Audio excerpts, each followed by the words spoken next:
The method is to come up, first of all, with what's called a likelihood function. Likelihood function.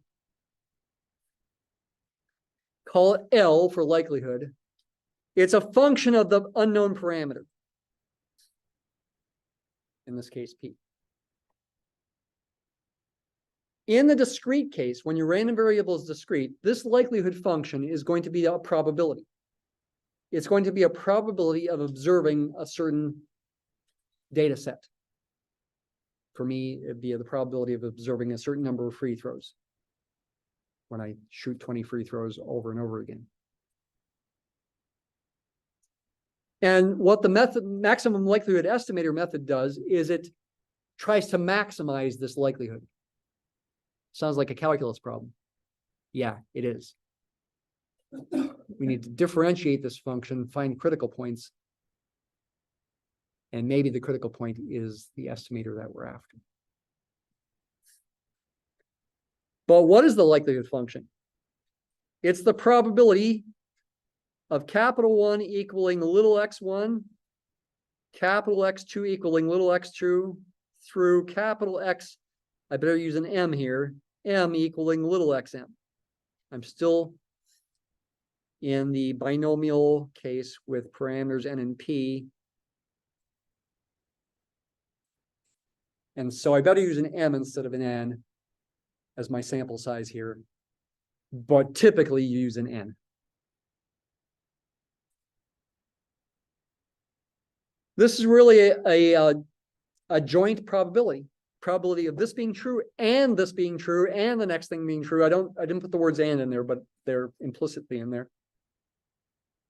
If I assume independence, which you automatically do assume when you've got a random sample, this is the product of probabilities.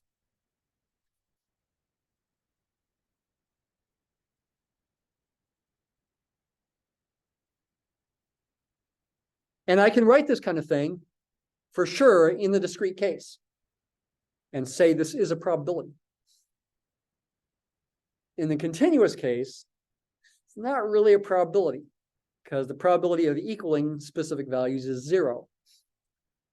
But what I'm about to do does generalize to the continuous case. We can think of this as the product of a bunch of PMF values. Should I put subscripts on these F's here? Should I like write little f sub capital X1 of little x1? I could. I'm not going to bother putting subscripts because the formula for all these F's is going to be the same. Same as the formula for the PMF of a binomial distribution with parameters n and p. Yes, I could put capital X1, capital X2, etc. as subscripts, but it's going to be the same formula. I have to recall back to chapter 3, binomials. Oh, that means I got n choose x1 times p to the x1 times q to the n minus x1 for f of x1.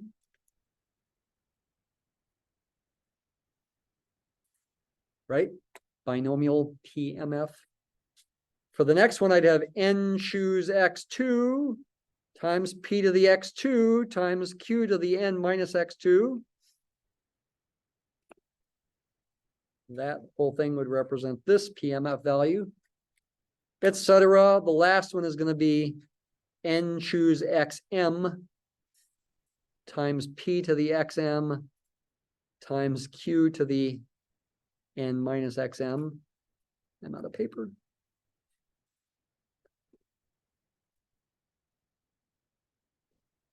And yes, q is, as always, 1 minus p.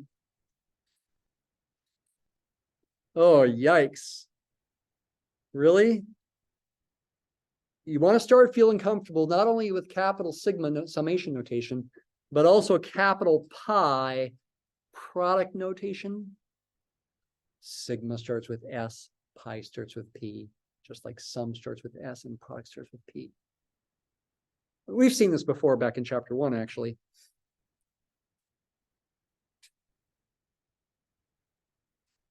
Oh, Really? This is the function of P that I need to maximize. And it is a function of P, by the way.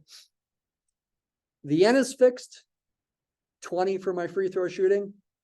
The X's are assumed to be fixed. When you do this calculation, the little x's, little x1, little x2 through little xm in this case, are assumed to be fixed numbers, given numbers. I could even pick particular numbers if I wanted to, like 7, 10, 8, 8 again, 9. I could pick, imagine I've done the free throw shooting 20 times each experiment, count the number of successes, and get a bunch of numbers. Those could be my x's that I plug in here. So yes, this is a function of P. Maximize it. What do I need? A really weird form of the product rule? Yeah, or what's better is to compute the log likelihood function. Log likelihood function. LL of P, which is the natural log of L of P, and maximize that instead. If you can maximize that, if you can find a value of P that maximizes this quantity here, since the natural log is an increasing function, that will also maximize L of P. Turns out to be much easier to deal with the log likelihood function. We want to take the log of this, and the log of a product is the sum of the logs. So the log converts product to sum. That's a very good thing. Is this something you should be able to do? Yes, you should definitely work on this. It's not easy though. I've got the log of a product there. That is the sum of the logs. That can be written like this. Summation I goes from 1 to m of ln of this thing. And that ln is also the log of a product.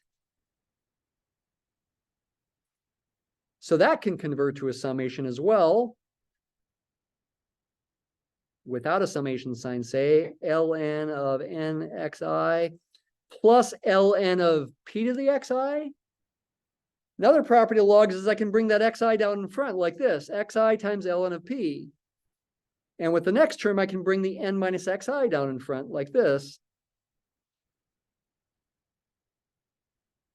And remember, it's the parameter that's the variable, p. I'm thinking of m is fixed, I'm thinking of n is fixed, I'm thinking of the xi's is fixed. I need to differentiate this thing with respect to p. That's not as hard as it looks. Let's do it now. LL prime of p. LL again stands for log likelihood.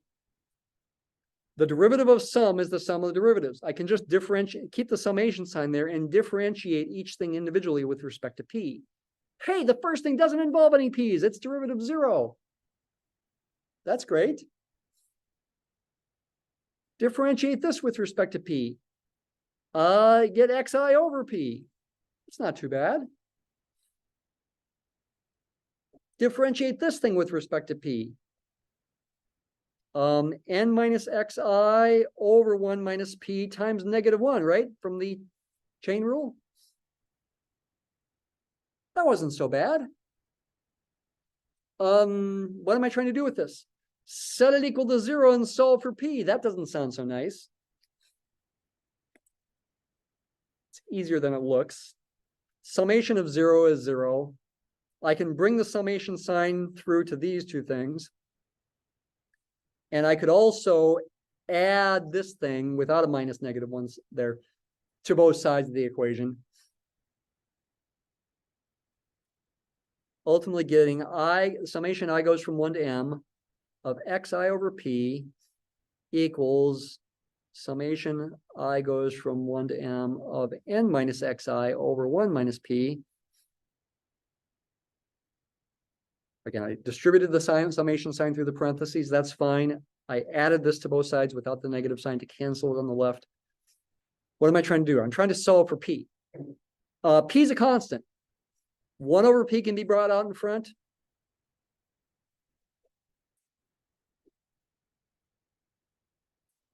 And the 1 over 1 minus p can be brought out in front. And the summation sign can distribute through the top in this one. Getting close, getting close, getting close. I'm feeling it here. Can we simplify more? Yeah, this simplifies to m times n.